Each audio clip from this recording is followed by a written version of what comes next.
Principles of Economics, my complete guide to understanding economics, is now available in hardcover, audiobook, and ebook from Saifedean.com, Amazon, and many more booksellers worldwide.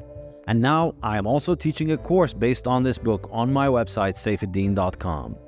Principles of Economics will run the whole academic year, from September to June, and will have a new lecture every 2 weeks, as well as weekly live online discussion seminars open to learners from all over the world and from all walks of life.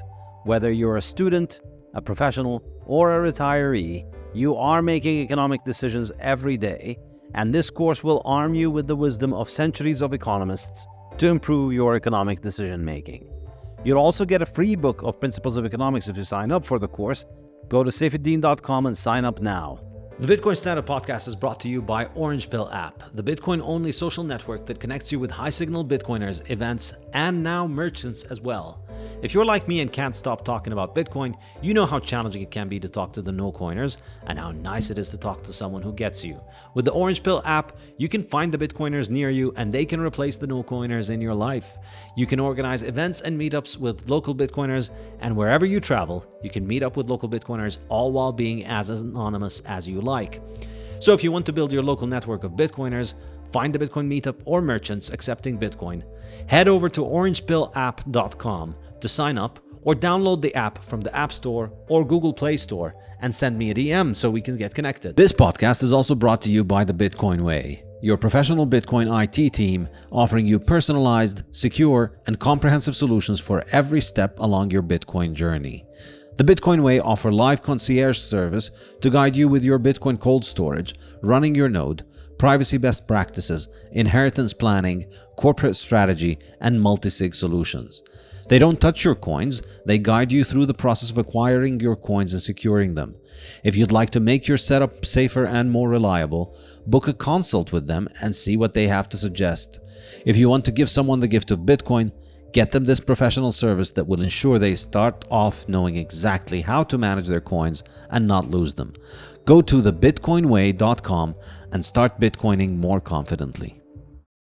Hello, welcome to the Bitcoin Standard podcast. Our guest today is Obi Nwosu. Obi is the CEO of Fedimint, a new ecash implementation on Bitcoin that's interoperable with Lightning. I think this is a very interesting scaling project for Bitcoin. And I've spoken about it to Obi a few weeks ago in Seoul in South Korea, when we were there together both for a conference. And I thought it would be great to bring him on here so we could discuss it further. So Obi, thank you so much for joining us.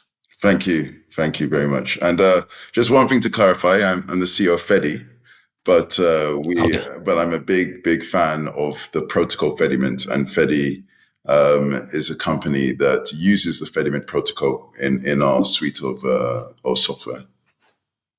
Yeah, I mean, I obviously knew that. I just wanted you to clarify. Of course. No, I did not know that, but it's good that you clarified it. Yeah, but we'll clarify more here. Yeah. So. Yes.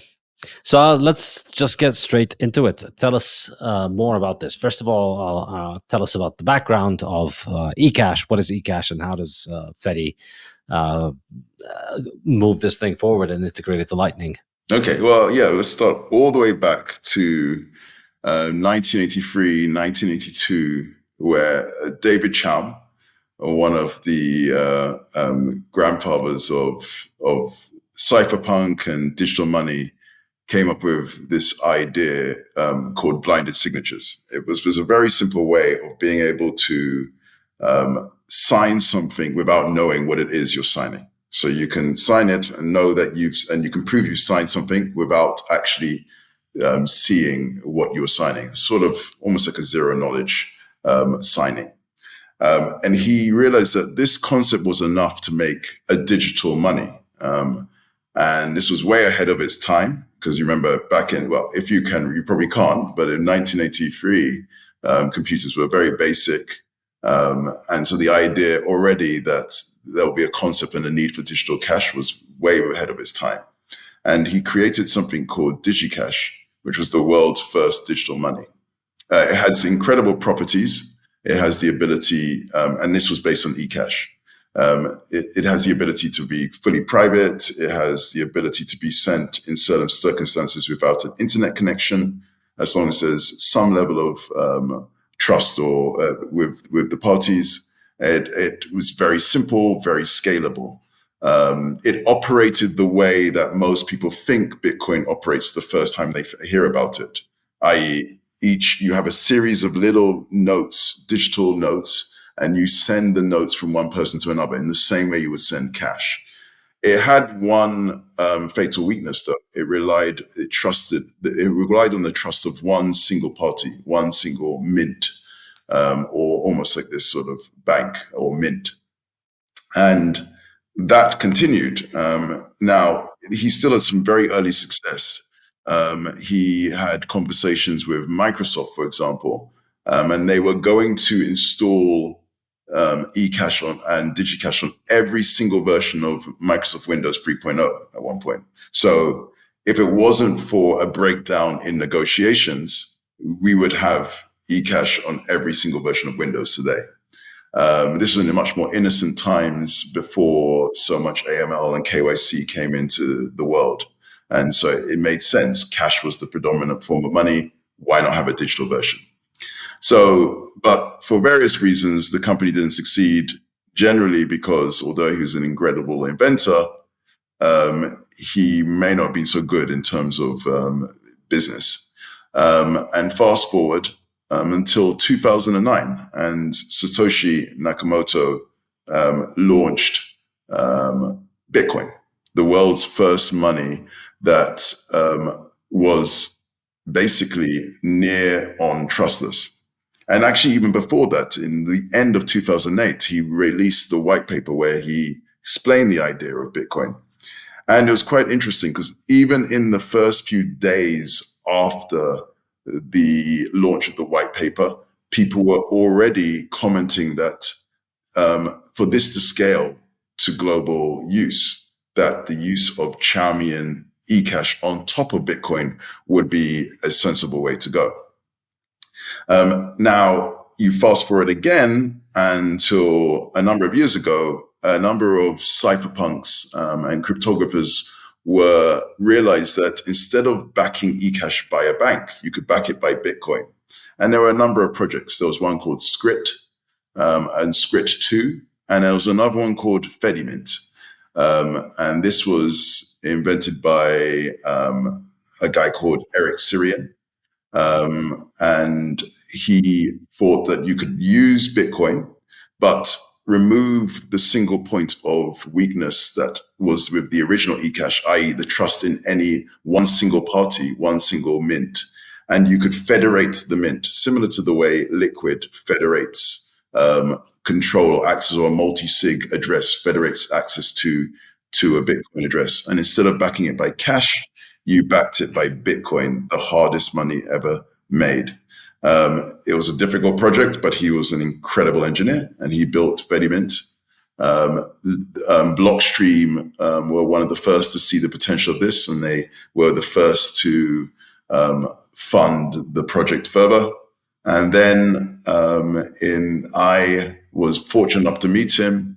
I had just finished selling my Bitcoin exchange. I ran the UK's longest running Bitcoin exchange for nearly a decade. And I helped him promote it, grow it, and we eventually started a company, and we are where we are today. Yes.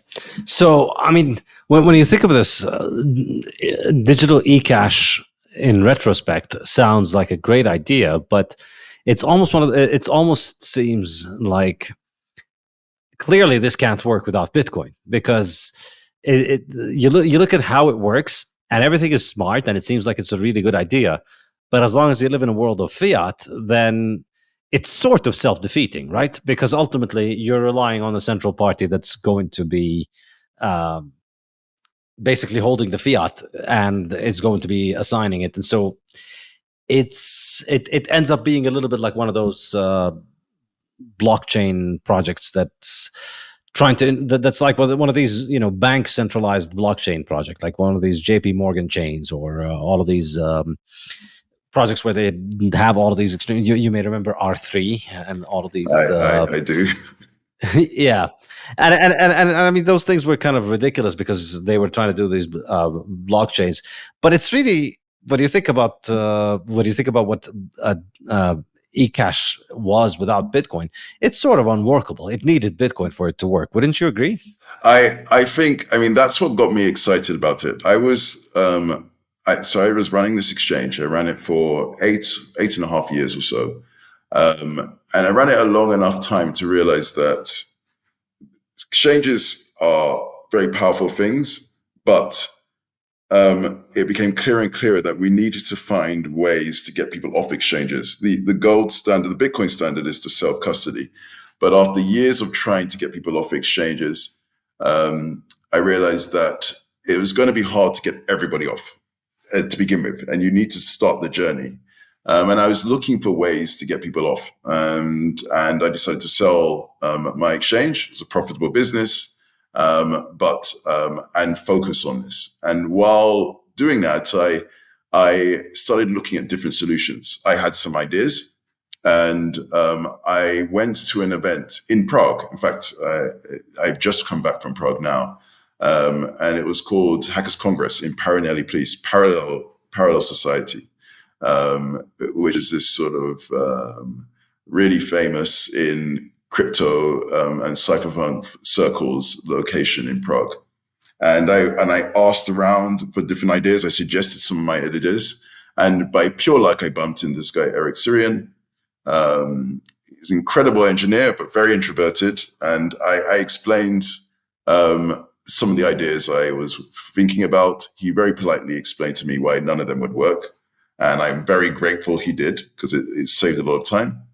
And then I asked him what he was working, and he explained Fedimint. And he described it as this incredible protocol. It's been around for nearly 40 years at that point, now over 40 years.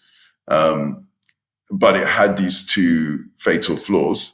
One was the reliance on a mint, a single mint. And the other was more subtle, but actually the more powerful, was reliance on the US, on fiat currency. Those are the two reliances. And so what you're building on top of these foundations was a very powerful and flexible technology, but the foundations were flawed. So with the invention of Bitcoin, you could replace the money with the hardest money ever made. So that resolves one, and the most important. But also, because of Bitcoin, for the first time ever, a money could be held, or any asset could be held at distance by multiple people at the same time, joint and severally. That was not possible before the concept of multi-sig. And multi-sig Bitcoin was the first creation of that. If you think about that, you could say, well, I could have, let's say I had how can I reduce the risk of one mint? I know, I have 4 mints, and we put a quarter of the money into 4. But you haven't resolved single person owning. You've just split it into 4 different people, but each one still fully owns 1/4 of the money. Or you could have one of these things you see in the movie where you have a bank vault where you have 3 keys needed to open it. But the 3 key holders have access to the keys, but the vault is still in the bank. The bank still has full custody of the vault. So you have the illusion of 3 people holding access to it, but you don't have the reality of joint ownership. But with multi-sig, which was invented and came out within a year or so of the invention of Bitcoin, you can now have an asset which literally is owned jointly by multiple people. And that meant that the mint could be federated, finally. So you could have hard money and a federated mint. And so you could fundamentally improve upon, in 2 key ways, upon the original protocol. And as a result, Fedimint was created. Backing by Bitcoin was already a great start. But backing by Bitcoin and federating the mint as well was even better, both made possible by Bitcoin. And so when he realized this, he worked, and other people worked as well. On the Fedimint website, you look at the history, and we always think it's really important to credit where people have gone before. It's part of the integrity of the Bitcoin community to do that, and stay humble. And so Fedimint wasn't the first person to do this. It was first project, Scrit, and Scrit 2 by I think about a year ahead. But they didn't continue, and Eric kept going. He got seen by the guys at Blockstream, and they funded it further. He kept going until he had a working prototype. And back in 2021, there's a tweet of him actually buying the proverbial cup of coffee with ecash on over Lightning, and it's kept going since then. I got involved, and then many other people got involved and this is now one of the most active projects in the Bitcoin ecosystem. There are several dozen contributors to the project. It's being used in countries around the world, and we've now separately formed a commercial organization to support and grow Fedimint. But we're not the only ones. Mutiny and others are supporting the Fedimint protocol, and so we're really, really excited about it. Okay, so can you give us a little bit more of a hands-on explanation of how this works from a user's perspective? Let's maybe we begin with ecash in general, yeah. And then we focus on Fedimint. Yeah, so let's talk about ecash in general. So there's different users in the system. There's the people who are running the mint, and then there's the people who are using it as a user of the mint. So as a user of the mint, you can think about the concept similar to the concept of, imagine you go to a fairground, and the fairground has rides and stalls where you can buy stuff, and you're going with your family. But in the fairground, they have their own tokens. All the rides have their own fairground tokens. Yeah, and they only accept those fairground tokens for every ride, every game, every stall. And but as long as you have those tokens, you can use those. What you do is you go to the entrance and you have your cash, and it could also be, in this case, Bitcoin. And there's a kiosk at the front. And the kiosk effectively is a mint that you give them your Bitcoin or your cash, and they will give you an equivalent number of fairground tokens, and the fairground tokens are with the ecash. And then within the confines of that fairground, that's basically cash, but it's only cash that can be used within that context. And so that's the basic operation of a mint, where the mint will exchange your physical cash for the ecash, and you can use it within a context or within a community. Now, where blinded signatures come in is it allows you to do the equivalent of going to the kiosk. Imagine that the kiosk, the windows have been blackened over, so the kiosk operator cannot see who's providing them the cash and who they're providing the tokens to. And that's what the blinding operation allows you to do. So you then will deposit your Bitcoin, and you would receive back ecash. But this time around, because the screen is blackened over, i.e. it's been blinded, the kiosk operator is being blinded, or they've been given a blindfold, they don't know who they've given the ecash to. And then once you have the ecash within the fairground, you can buy food with it, you can go on rides, you can take your money and give some of it to your kids or to your partner. If your kids go off and go on a ride and one of their friends is low on tokens, they can share some of their tokens around. And it's easy to intuit the fact that all of that movement is completely invisible to the kiosk operator, the mint operator. So the combination of the fact that these tokens being bearer instruments within the confines of the community, and the blinding, the cryptographic blinding, meaning that the token, the issuer, the mint, is not even aware of who they are giving the tokens to and who's giving them the Bitcoin. You have full privacy in a very, very simple and easy to understand way. And at the end, if you have any tokens left, you can go back to the kiosk and give them the tokens, and they will return to you the same amount of Bitcoin. Again, because it's a blinded operation, they don't know who they are actually returning providing the Bitcoin for and who's provided them the ecash. It could be, if 10 people visited, it could be the same person visiting 10 times, or it could be 10 different people. And even if it's only 10 visits to the mint, that doesn't tell them how many people actually are holding ecash, because that person one of those people could take their $100 worth of, or 100 sats worth of ecash and split it up amongst 100 different people, so they have 1 sat each. There's no way that the mint will know. So that's the experience for the user. The experience for the mint is a simple process of receiving Bitcoin and providing the same amount of tokens, or receiving tokens and providing the same amount of Bitcoin. And the final scenario is receiving tokens and giving back new tokens. So giving change, like you go to a bank and you ask for change. I've got $100 bill, but can you give me 10 $10 bills instead? So those are the 3 operations that the mint needs to do, and they just need to perform those.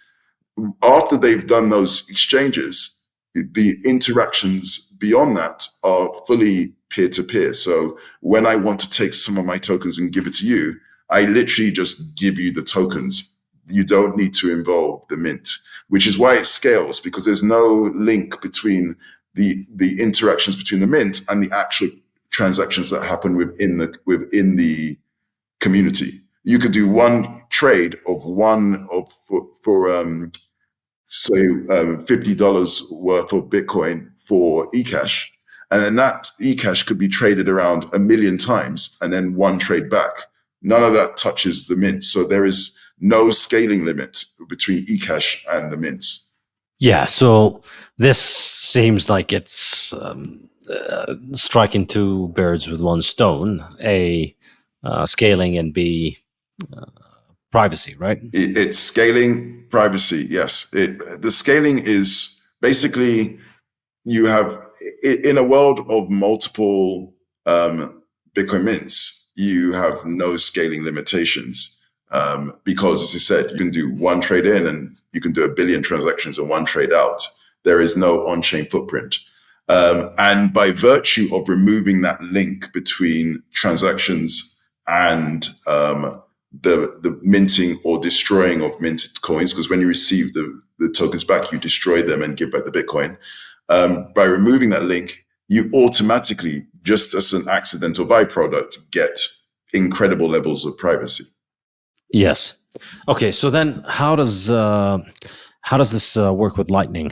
So this is, again, an incredible insight. And I haven't got onto the downsides, which we should get onto as well, because it's really important. There's no free lunch. We can do that first if you want to get to Lightning. Yeah. So because I just want to make sure, because it sounds incredible and it is really powerful, simple protocol. But even in the context of Bitcoin, okay, the money backing it is now the hardest money out there, which is a massive improvement. And now you no longer need to trust one single entity. You can federate that and trust multiple.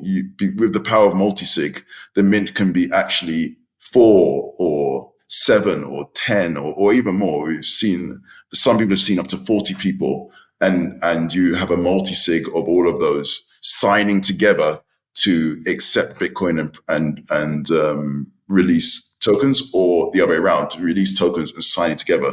And as long as the majority of them are honest, then you can be sure that you're going to get your Bitcoin back, or it will mint correctly, and they won't be able to print more Bitcoin. However, a majority being honest in a multi-sig is better, way better than trusting one, but it's nowhere near as good as this trust minimized hundreds of thousands potentially of Bitcoin node operators and Bitcoin miners working in this permissionless way where anyone can join or leave the network, which is what makes Bitcoin so special.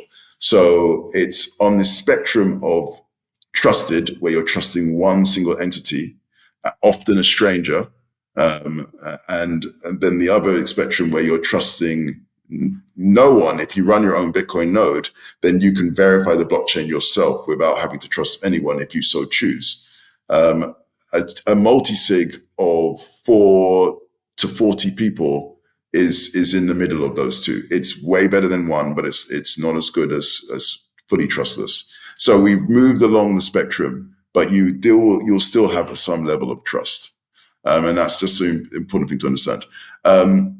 Where it comes to Lightning, even to go into and out of a mint, you have to use real money, and ideally hard money backed by energy. But that money would have to be transmitted to and transferred to the mint. If you were to do that on chain, in a world, if you're thinking at scale, in a world with billions potentially of people using Bitcoin's on-chain fees could be quite high. And even if that transaction is happening infrequently, it will still be pretty limiting to do that on-chain. If you use Lightning as the mechanism to deposit in and out, that solves this problem because it allows you to reduce even the cost of settling, i.e. moving money into or out of the mint down to a significantly lower cost. It also makes it much, much faster. Instead of having to wait 10 minutes before I can start spending money in this federation, I just have to wait a few seconds for a Lightning transaction to happen, sometimes a fraction of a second. So just in terms of a practical user experience, you'd want to use Lightning as the predominant way people will send money into and out of these federations. If I want to pay for a service from services like Bitrefill, or I want to zap someone on Nostr, that service will not necessarily be in your federation, in your ecash mint community.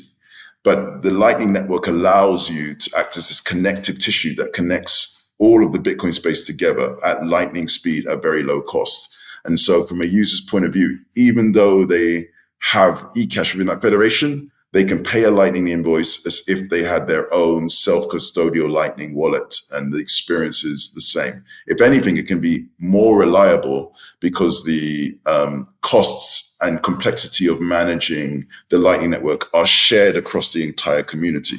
So it can be more well capitalized. You can have people, it may even be economically viable to have a team working on providing that connection if the community is large enough, which is not the case if you're running your own self-custodial wallet for yourself. You're judge, jury, and executioner. I see. Okay. So how do you see this continuing to grow and scale moving forward? What is your vision for how this is going to be implemented? So I guess my vision is not a very new vision because it was stated 8 to 9 days after the Bitcoin white paper came out.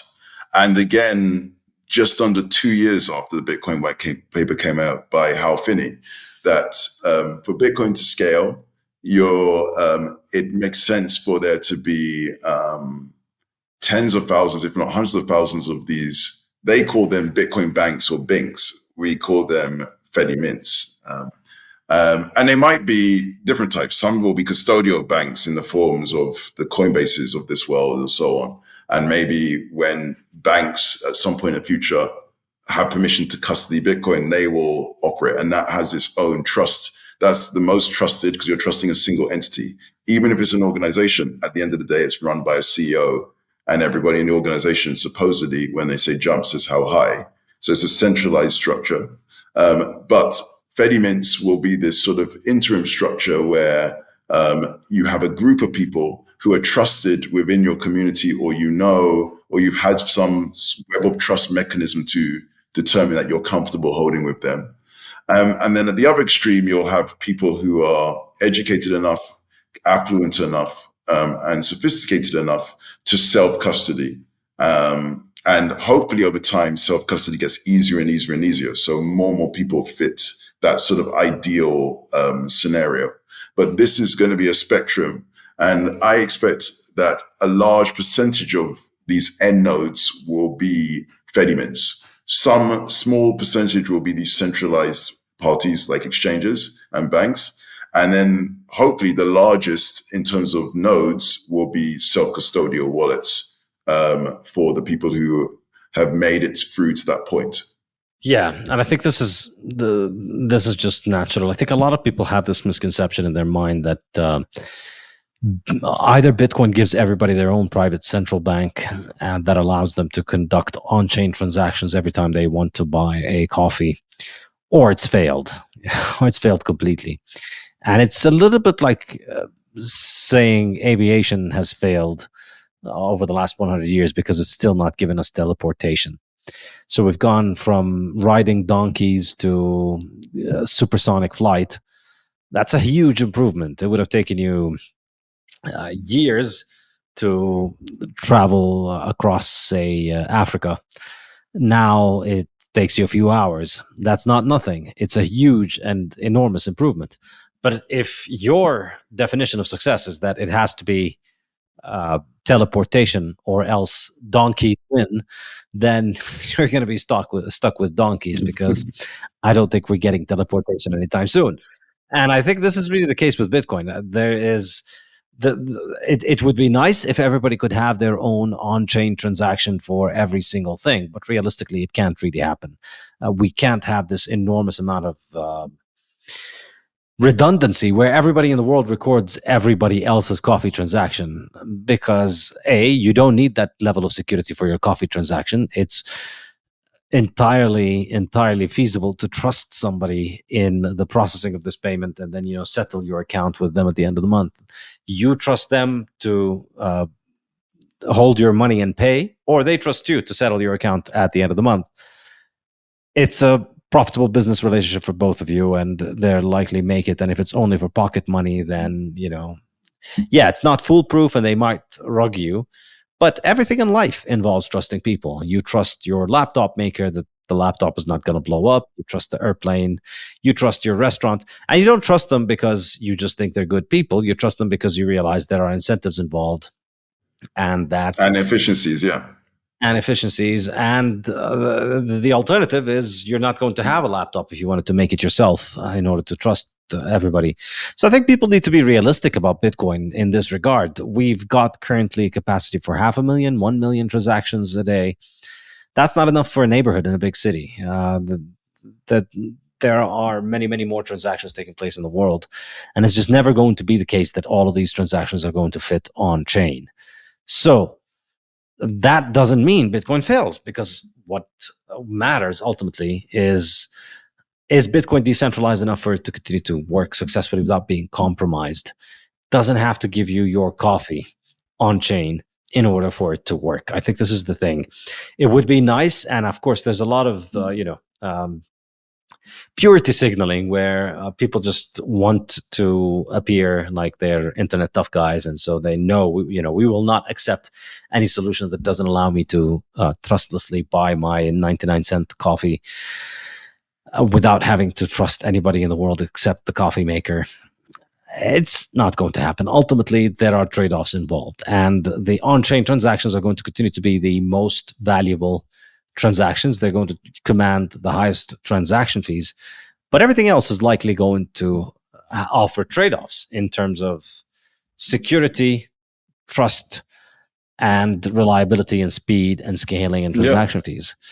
And people need to be realistic about this. And I think this offers a very interesting set of trade-offs that I think likely will appeal to a lot of people.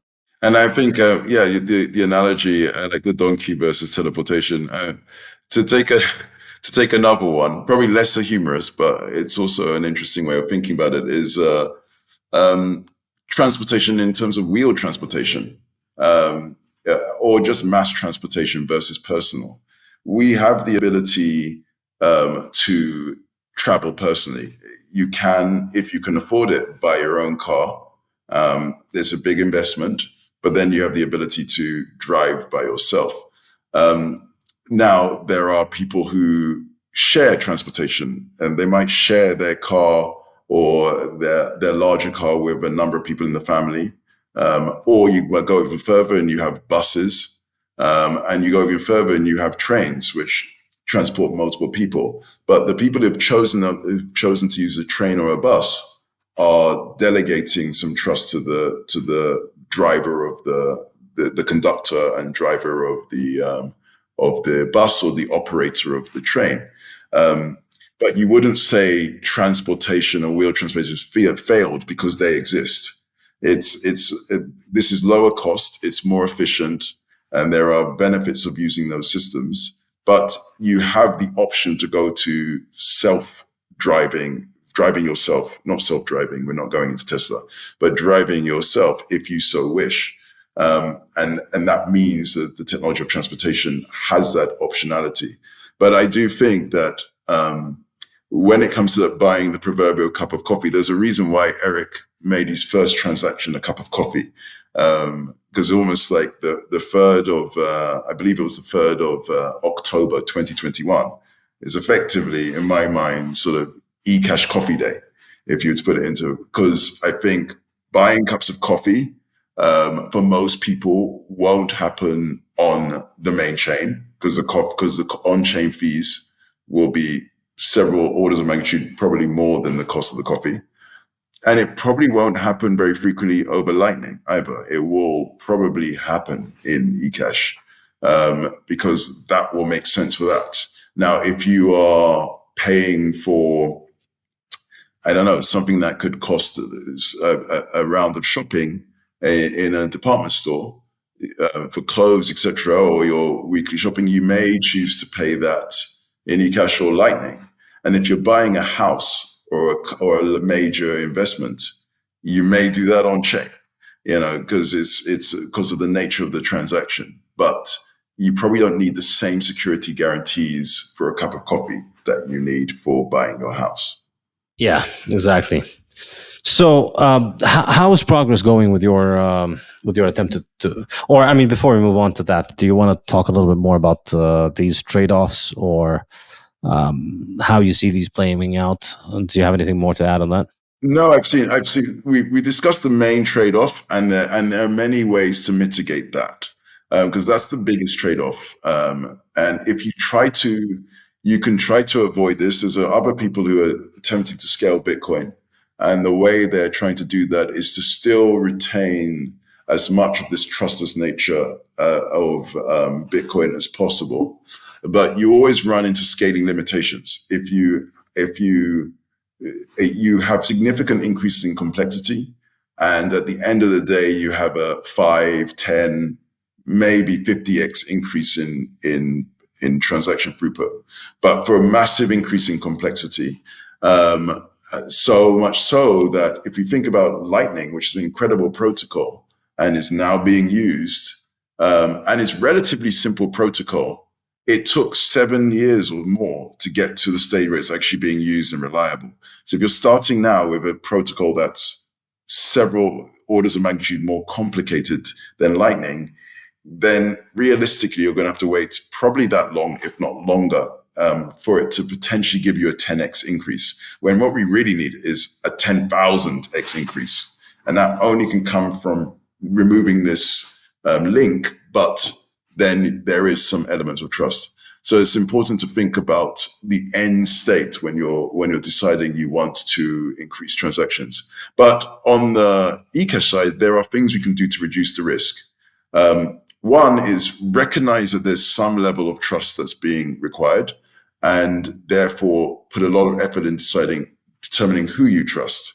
So there are protocols built on Nostr that were championed by the guys at Mutiny, which I think is a really cool idea, where we use Nostr's web of trust to help determine which mints you can trust or not. There are protocols as well to which Eric originally talked about about a couple of years ago, where the only way to know if any form of custodian is solvent is to do a run on the bank.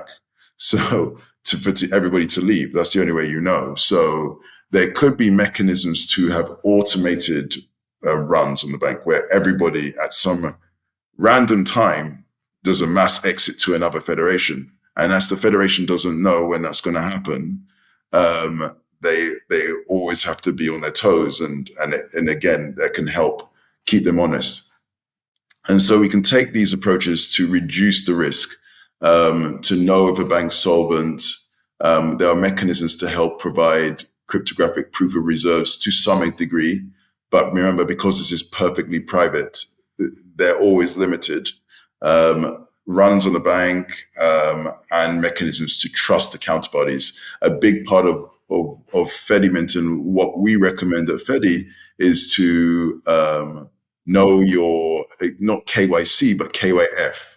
Know your friend, know your family, know your federation. So find mechanisms either through webs of trust or personal contact to identify who are the people who are holding the keys, especially if they're in a local community and they're physically local to you.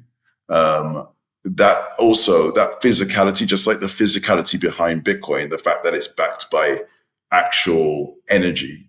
If you have a physical community where the custodians are actually physically proximate to you, then you can always, if they tried to do something, walk up to them and, physically question them as to why they're not doing what they're supposed to be doing. So that again, at this hyperlocal level where you'll have mints around the world, becomes possible. Even though the Lightning Network still gives you access to the global economy, most transactions in most people's lives are local. Their food they buy locally, their accommodation is local, their transport by definition of themselves, their own body, is local. These make up the majority of expenditures for most people on a day-to-day. If you want to buy your Netflix subscription, that goes over the Lightning Network. And if you want to buy a house, you buy that in Bitcoin. But your day-to-day transactions will be local. And so we expect these mints to be hyper-local. The syllabus for my new online economics course, Principles of Economics, is now available on Saifedean.com.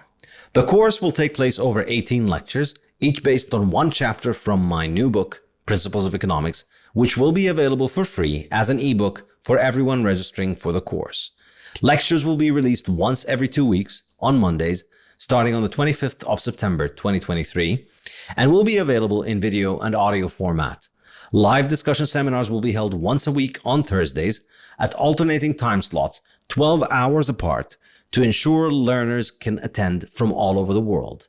I'm happy to announce that I have set up my new publishing house and online bookstore, The Safe House, which will be publishing and delivering the best Bitcoin and Austrian economics books worldwide in hardcover, audiobook, and ebook formats.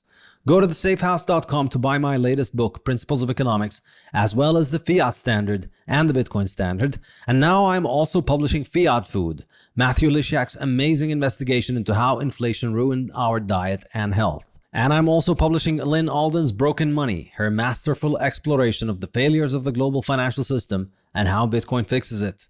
This is a Bitcoiner's bookshop, so the books are printed in beautiful cloth hardcover made to last, with a nice colored dust jacket on top. Go to thesafehouse.com and get yours now. Yeah, and I think this is just inevitable, that people are going to trust people that are around them. No matter what Bitcoin's scaling limitations are, it's inconceivable that every person is going to be running their own node. There are children out there, there are old people out there, there are people that aren't very comfortable running all of those things. And that's fine. These people aren't just out there in a world, in a dark world on their own, left to fend for themselves. They have families, they have children, they have parents, they have friends and family, and they live together in small communities in which there's repeated interaction. So your neighbor can't just rug you, because then everybody else in the neighborhood is going to... Well, you come straight out of the womb, and I guess you'll already be creating your 12-word seed. If you can't do it, then obviously Bitcoin has failed. If you can't do it out of the womb, clearly we might as well not bother and stick to the Federal Reserve, because that's clearly workable for everybody, because just trust the US government. And actually, to your point, in the world of AI, we're going to see increasing. I don't want to make this an AI discussion, but it's again, if you extrapolate the idea of what is true online is going to become more and more apparent. It's already the case that you shouldn't trust what you see online, But this is not a truth that is apparent to everybody. In a world of deepfakes becoming increasingly easy to make, when the first story of some kid at school posting a lewd picture or a lewd video of their school teacher doing something gets public and gets talked about by mainstream media, well, you know what every other kid in every other school is going to do the following day. They're all going to do it, and at that point, the penny will drop, and people will realize that if something is intermediated by a screen, you cannot actually trust it. I might be Obi, or I might be Janet, who's from Botswana, who's pretending to be Obi. You can't really know. We can guess that the technology hasn't got there right now, but within a year or two, it will get there. And I would posit that will lead to a return to physical communities. Physicality is the solution, whether it's to money with Bitcoin, and the combination of that. And then you can expand that globally using public-private key encryption, etc. But you start the root has to be physicality, meeting someone in person, forming a connection that you have provably made using public-private key encryption to sign transactions proving that you've met, and then you extend that through your web of trust. So protocols like Nostr and others can extend that. So if I meet someone online who I've never met in person, I can look at the connections between them and myself and form a view of how much I trust them. But the core root there will be encryption and the physical world. And I think understanding that will drive back this need for communities, trusted communities, just to be able to operate in this post-truth world. So I think then the idea of these Fedimints that are built up around communities as well will make even more sense. And the idea of money that's backed by some physical force of energy, again, will just start to make more and more common sense to more and more people. Yeah, I think so. And I think this is really, once you start understanding there are inevitably going to be these kind of trust solutions, then the scaling problem of Bitcoin begins to seem a lot more tractable. So initially when you think, hang on a second, this is only 500,000 transactions a day or 1 million transactions a day, but we have 8 billion people, there's no way this is going to work. Then you remember, well, if every couple of hundred people congregate around one node, and that's entirely feasible. I mean, the 150 is the Dunbar number. That's a number of a small community where everybody knows each other and everybody can have a relationship with one another. And so if you get every 150 people on one node, you've already reduced the scale of you've already reduced the magnitude of the scaling problem enormously. And then when you think about the ability to open lightning channels, that also increases it. So then it's not just that everybody uses a node and then they all share in their own on-chain transactions. They open a lightning channel once, or 2, 3, 4, 5 lightning channels, and then they can transact with everybody in the world at a much, much lower cost. And then, as you said, the physicality, I think, is a great is a great idea. I'm a big fan of Open Dimes, and they're CoinKite are one of the sponsors of this podcast. I'm a big fan of these things. Every time I want to orange pill somebody, I want to give somebody a gift of Bitcoin, I'd like to give them Open Dimes. And it occurred to me once that Open Dimes really are an incredible way of scaling Bitcoin, because we could get to a point where you could start making physical Open Dimes that show their denomination. So this is 1,000 sats, and it's a USB like the Open Dime, and it has 1,000 sats on it. And then that just becomes a form of money that people can use physically, because they trade with one another, and then they can check the validity anytime they want to exchange it. And now you've got a bearer asset. And then think about how many transactions you can build with those bearer assets for all your day-to-day trade, where things don't need to go through on-chain transactions. And then you could think about what you could do with these bearer assets, where you could have them with a custodian, and then the custodian can issue paper money backed by these bearer assets. And then you're even adding more and more opportunities for scaling. Yes, of course, there are trade-offs involved and there is trust involved here, but it's still a solution that's going to be workable for a lot of people, I think. Yeah, I think I'm a big fan of Rodolfo and OpenDime, and I think you've hit the nail on the head. OpenDime is and ecash are conceptually very similar. Effectively, the mint in OpenDime is CoinKite. Effectively, they're minting these. Although it's slightly different because with OpenDime, it comes empty. It's and you can add your own you can add your own Bitcoin onto it. But if the scenario you said it were to transpire, then it would come pre-installed with a certain amount of Bitcoin. This was done with the Cassacious coins. Whenever you see a picture of Bitcoin, they show this coin and it's got the Bitcoin symbol on it. Many of those are Cassacious coins, which were pre-installed, pre-deposited. They're a hardware wallet that you can peel off scratch the fluorescent, not fluorescent, the iridescent sticker at the back, and it will show you the private keys, and then you can install that into a wallet and spend the money. But if you receive one of those and you see that it hasn't been tampered with, then you can be comfortable that, and you can check online if you want to, the balance, but you can be comfortable it's holding a certain amount of Bitcoin. And but conceptually, intuitively for a user, it's very, very understandable. This is 1,000 sats and it's on a coin. And if I give it to you, you now have the 1,000 sats and I don't have the 1,000 sats. All the other person needs to do is check that it hasn't been tampered with, and they can proceed.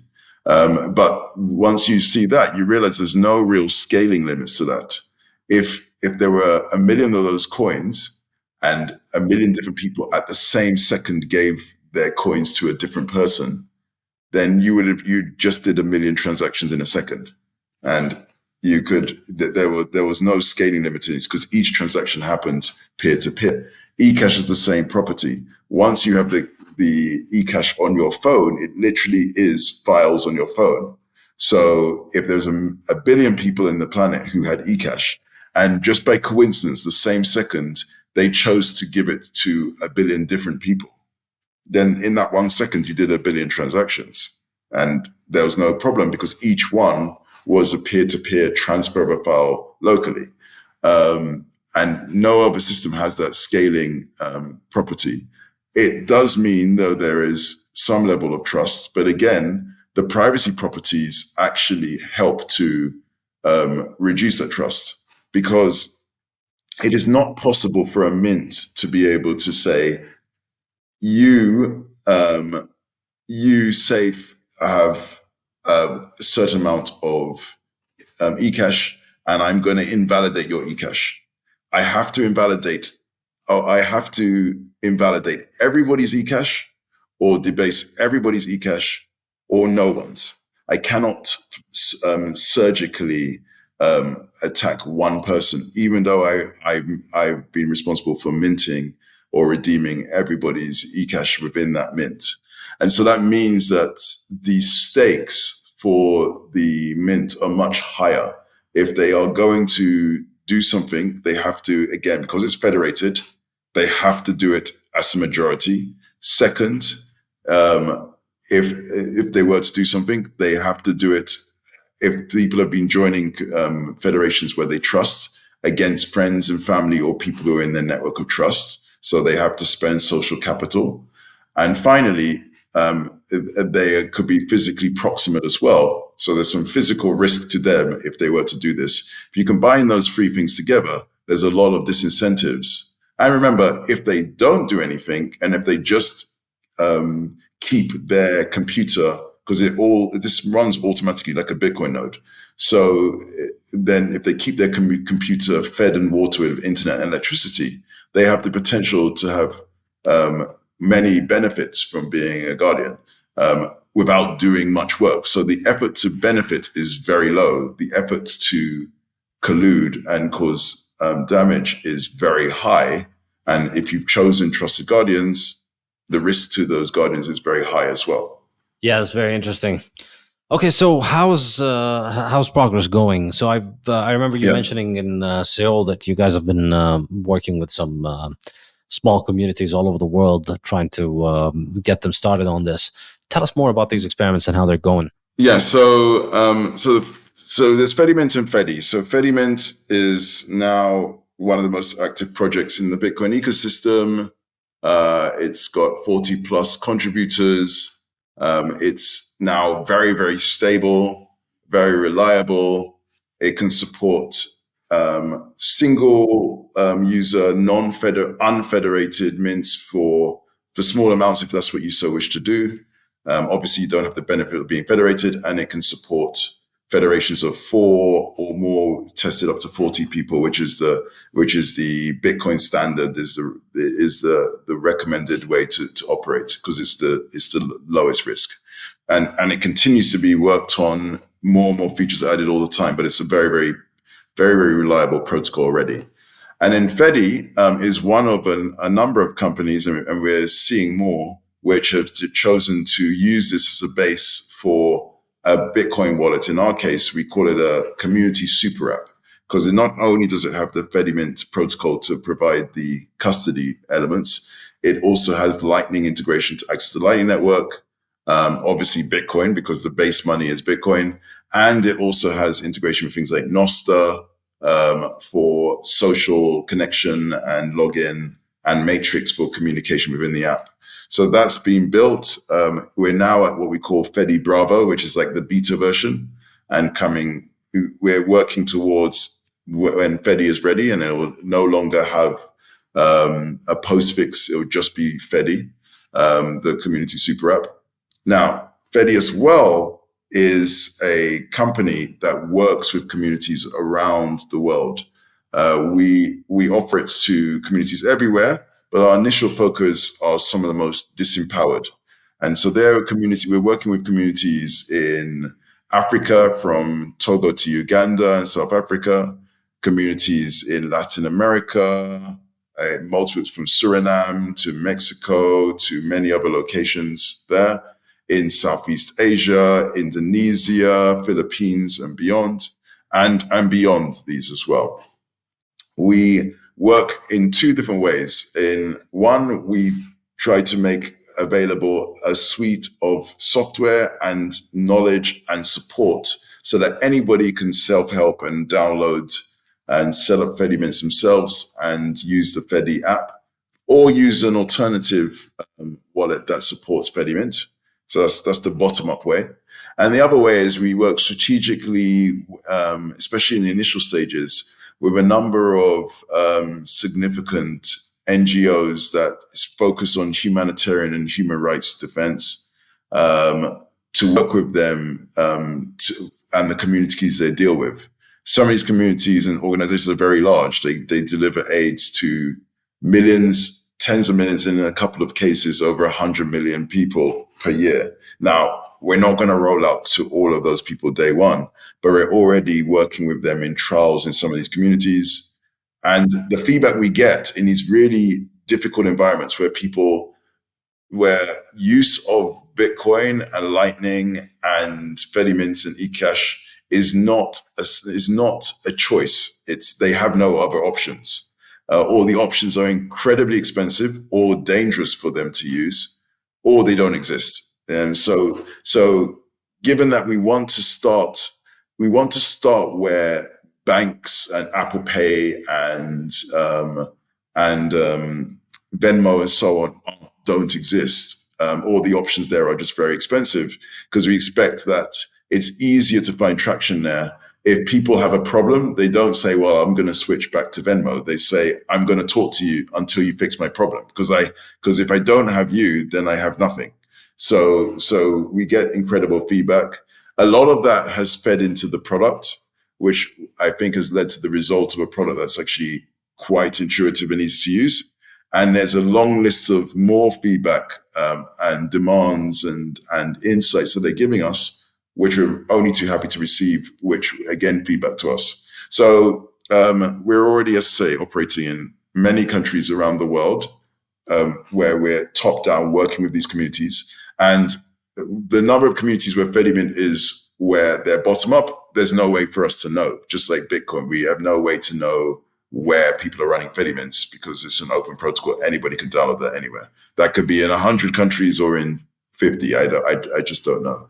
And that's the exciting thing about working on an open protocol. Yeah, that's fantastic. Usually we begin with talking to the guest about themselves, but I thought this time it was a little bit more interesting to get straight into it. So now I want to talk about you. Tell us a little bit about you and how you got into Bitcoin and what got you down this rabbit hole so far.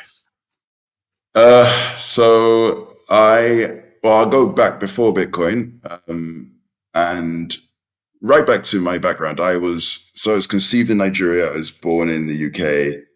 So I was this child of two worlds. So when I grew up, I would constantly be going backwards and forwards between Nigeria, which is the global south, and I was relatively affluent, my family there, but still it was global south, sub-Saharan Africa, and UK, which is a bastion of the West.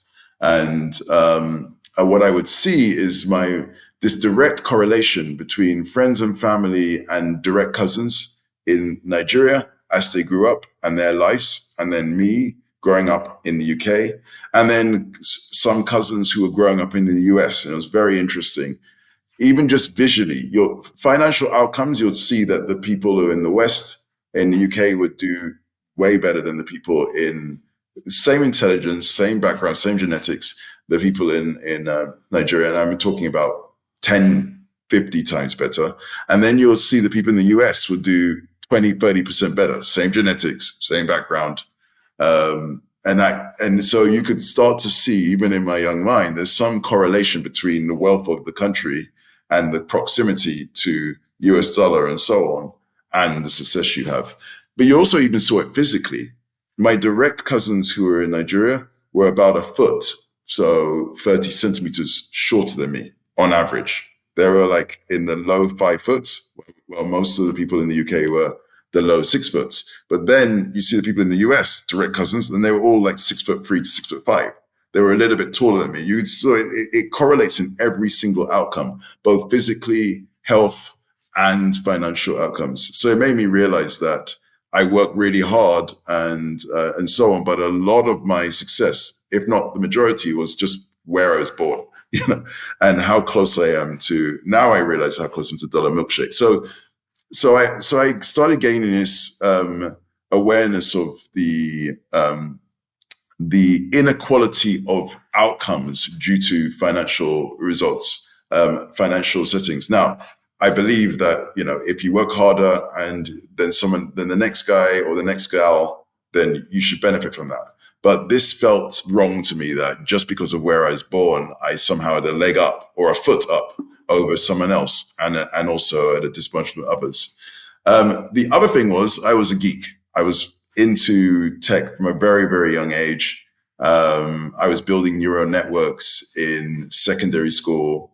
I studied computer science and cognitive science in university, and I was into tech for most of my career. So 2011 came along, and a number of people told me about this Bitcoin thing. It was actually 2 or 3 people within a few weeks of each other mentioned Bitcoin to me, and they saw it and they immediately thought Obi would like this, because it both hit my geek muscle, because it was this really cool technology, and also it was about this new form of meritocratic money. I would call it freedom finance, the way I would describe it. And so, yes, they were right. I was very interested. I bought a little. I had a business at the time that I was focused on. So I didn't pay too much attention, but because I thought this was great technology, and the idea and philosophy were amazing, but I don't know if this is going to be able to survive against, the all-powerful states and so on. 2 years went by, 2013, and my soon-to-be co-founder of my previous company, The Exchange, came up to me and suggested that, look, there's this Bitcoin thing. He'd recently got into it, and maybe we should set up a Bitcoin exchange in the UK because there weren't any real good ones at the time.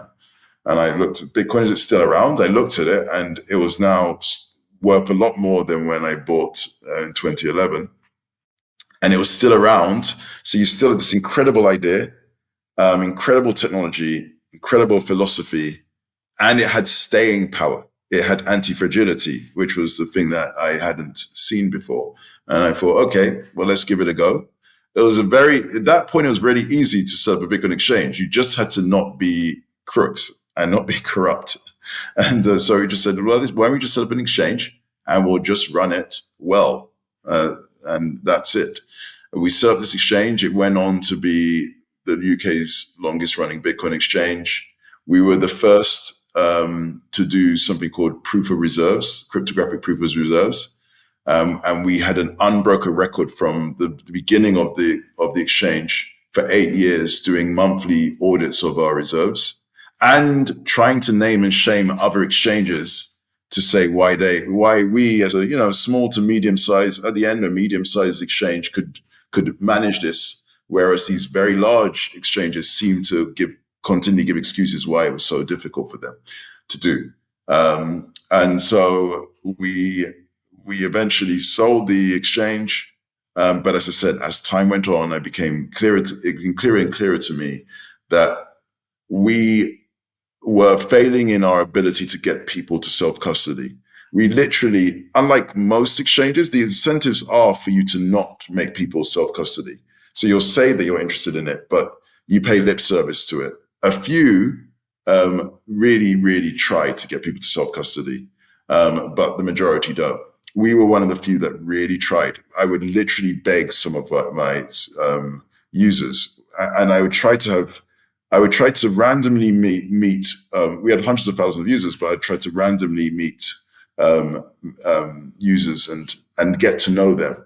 And one woman, just one of the actual points that led me to think I've got to sell and find ways to get people off exchanges, was this really streetwise, mature Jewish woman.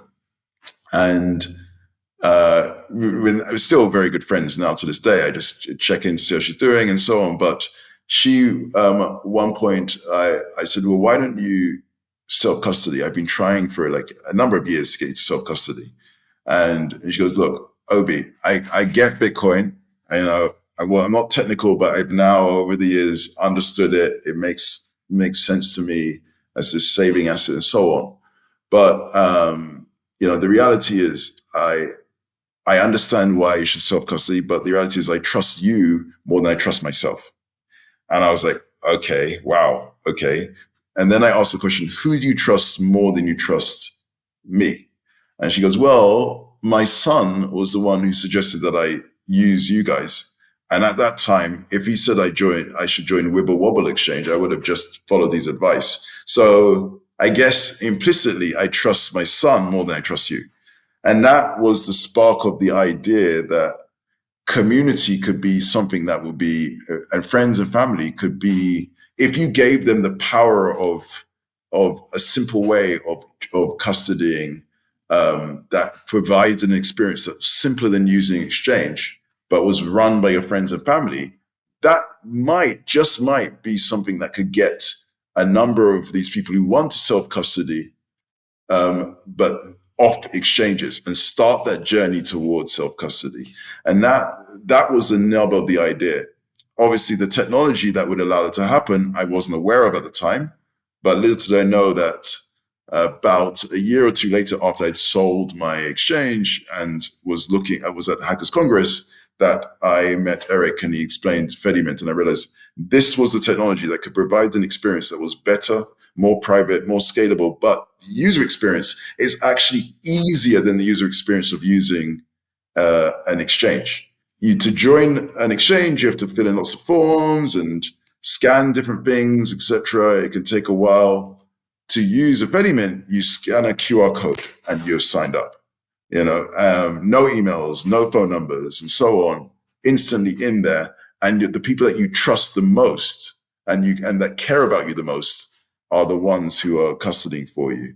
And so I'm really excited about that. It doesn't obviate the need for exchanges. For some people, they may trust a stranger, a curly-haired guy in the Bahamas, more than they trust their friends and family. And other people will, and many people will and should trust themselves more than other people who are not them. And so there's options for all. But this is, I think, a really interesting addition to that space of custodial options. Yeah, absolutely. I think it is. I think you're correct. Pavel has a question for you. Is there an economic incentive for guardians to run the mint? Is it run like a profitable business, or is it like a non-profit organization? How do you see this unfolding? So it can be run as with an economic incentive. That is possible. And actually, there needs to be a very small fee, maybe 1 sat per note, potentially, for any public federation. If there is, if it's public, you are open to the potential for DDoS, where people can just mint and redeem, and not do anything with it. So charging a small amount, proof of work, effectively, Bitcoin and Sats are effectively quantized proof of work. You can charge a small amount, or there are alternatives that our Fedimint protocol are working on, where instead of charging money, you can force them to perform a proof of work task to receive. So you can choose. They can either perform some work or they can pay a SAT. And so, but that will mean there's even in that case, a small revenue amount, but that would just basically cover costs. But you could choose to increase that, so it's a fee.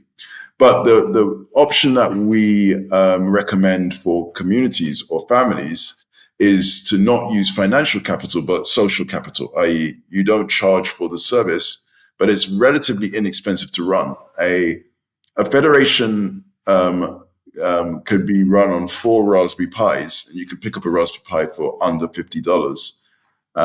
And it uses up a very small amount of internet bandwidth, minimal, and a very small amount of electricity. It can run on a USB chip. So you're talking about internet and bandwidth requirements of a smartwatch, and the cost will be $50. So it's near to free to run. But you are gaining a social capital of supporting and helping your friends and family, which you may already be doing as an Uncle Jim. If they're asking you, if someone is holding Bitcoin and then they have their private keys and they are giving it to a friend or family to have a backup of their keys, that person is also the custodian of their keys already, and they do that for free. But that person, they are trusting not to run off with their keys. And if they split it up between 2 or 3 friends and family, well, those 2 or 3 friends could collude. So you have the same challenge already. And people are doing that regularly around the world for free. The other benefit is economies of scale. If you're self-custodying your own Bitcoin and you're using Lightning and you're in a self-custodial way, you're going to incur costs for channel rebalancing, opening channels, closing channels, for buying hardware wallets and so on, and managing your keys. There's a cost to do that. If you have a Fedimint, then those costs can be amortized across your family or community. So if it's a community of 1,000 people and you amortize those costs equally, then your costs for running and operating a Lightning node and self-custody get divided by 1,000. Let's say instead of 1, you have 4 people in a mint, then it gets multiplied by 4, divided by 1,000. That's still a 1 over 250x of the cost. So if it was costing you $50 a month, it's now costing you 20 cents a month. So that's the other benefit, that you save the cost because you're sharing the costs across people. Excellent. All right. Anything else you want to tell us about Fedy? Well, about Fedy, I said we are working on getting to the point where we're fully going to release. We had Fedy Alpha that came out last year. Early on this year, we had Fedy Bravo, and Fedy. When Fedy is ready, it's that's what we're working actively towards. We are just a really exciting team. We just came back from Prague. And just only 2 days ago, I believe, we hit the 2-year anniversary of Fedy as a company. Now we have 30 people in all around the world, because the nature of the company is not just the software, but we really believe that you need this physical connection. Physicality is the key. Physicality of Bitcoin, physicality of communities and networks of trust starting from a physical base, and physicality of us as an operation. So what makes us unique is that we have people on the ground in LATAM, in Southeast Asia, in Africa, and over the coming and beyond. And over the coming years, we hope to hire. In fact, we plan to hire hundreds of people in Middle East, in post-Soviet Europe, as I said, and beyond. And what they will be doing, these Fedy nights, as we call them, will be locating communities, educating communities, and supporting them. So they act like this form of decentralized genius bar. But what's really cool about that is that because Fedy, the app, is this super app, this community super app, it doesn't do it by itself. It uses Bitcoin, it uses Lightning, ecash, it uses Nostr and other decentralized technologies like Matrix for chat, in future like decentralized AI, etc. But it also allows you to showcase other apps within the Bitcoin ecosystem that make sense for different communities. So different communities can pick and choose from a board of different apps that are out there that already exist in the Bitcoin ecosystem, and make them available to their community in one simple app. So the users in the community don't have to go off and find Bitrefill and find BTC Maps and find Bolts or whatever, the Azteco, whatever the service it may be. They can see it simply in one place.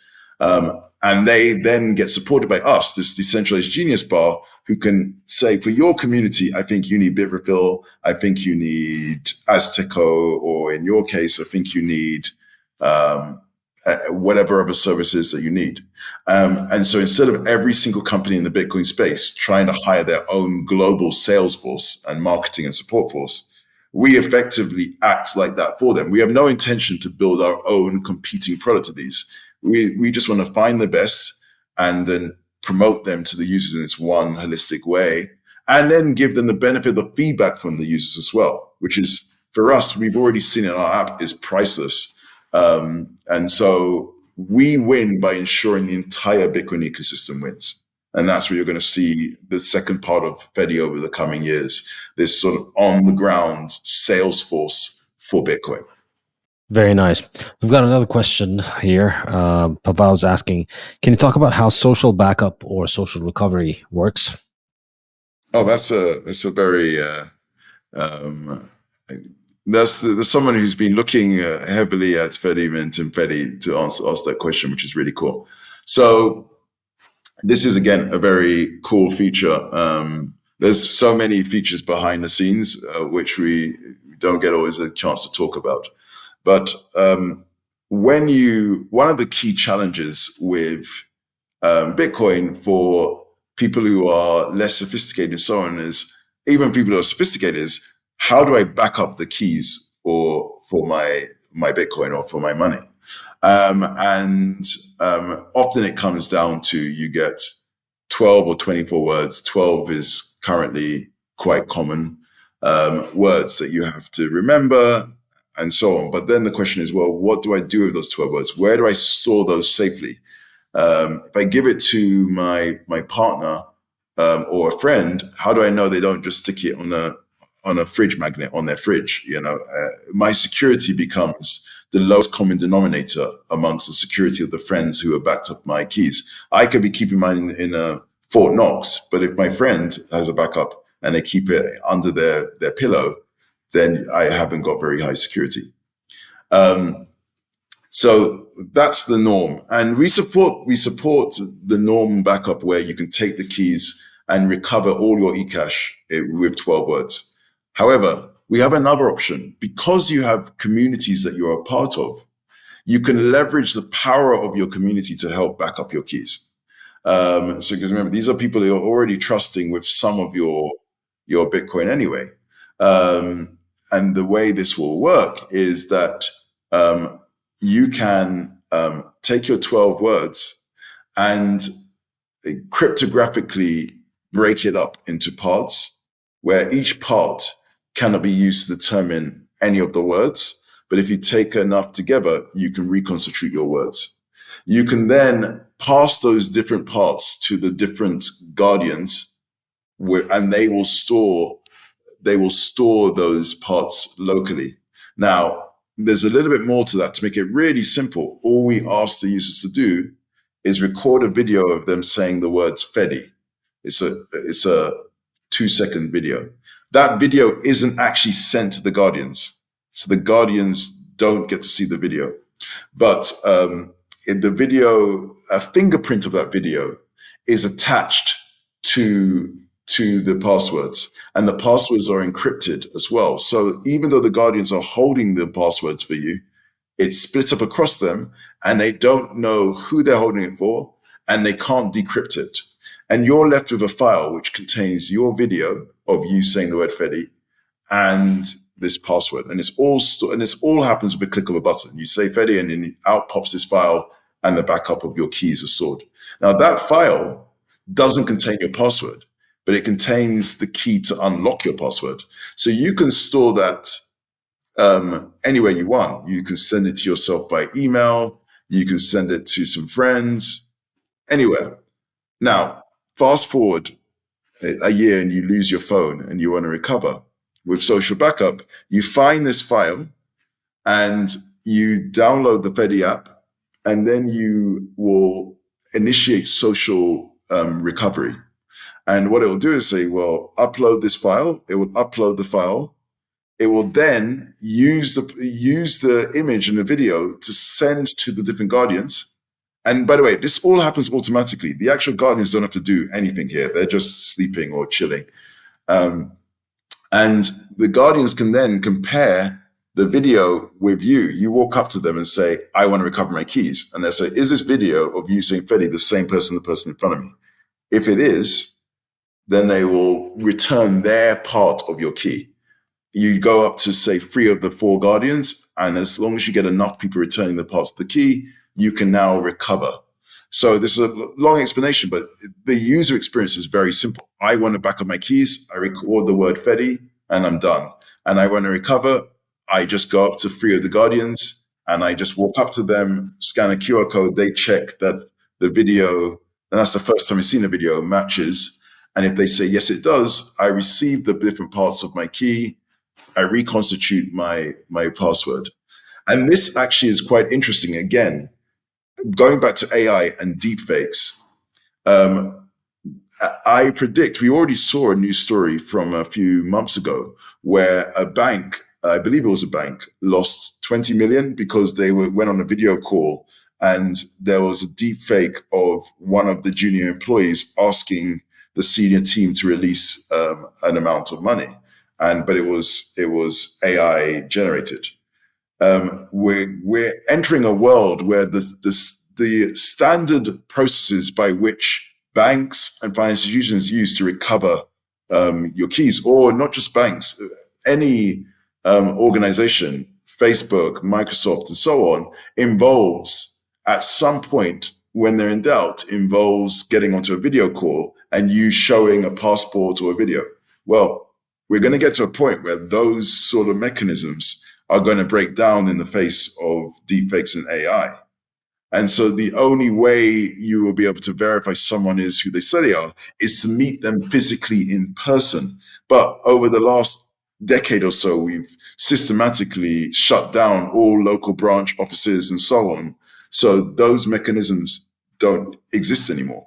So again, just by accident, because this was invented, social backup was actually first implemented before ChatGPT, the original ChatGPT came out, and everybody started getting really excited about AI. And we've been working with communities with this since before Fedy Alpha even.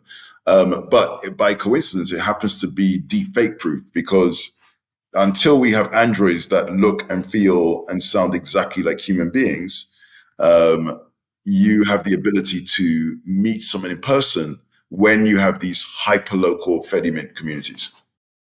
Very nice. All right. Well, I guess this is all I have. Anything else you want to tell us? No, it's always a pleasure. It was great. Hopefully we'll have some Korean barbecue again one day soon. But no, Absolutely. The only other thing I would say is just to find out more about Fedimint and ecash in general, you should go to fedimint.org. To find out more about Fedy, the company that's one of the companies working on Fedimint and other protocols, go to fedi.xyz. Excellent. Yes, and we'll be sure to post these links on the show notes. Obi, thank you so much for joining us and for your time, and I really wish you all the best. Thank you very much, Saif. Cheers, man. Take care. Bye. Bye-bye.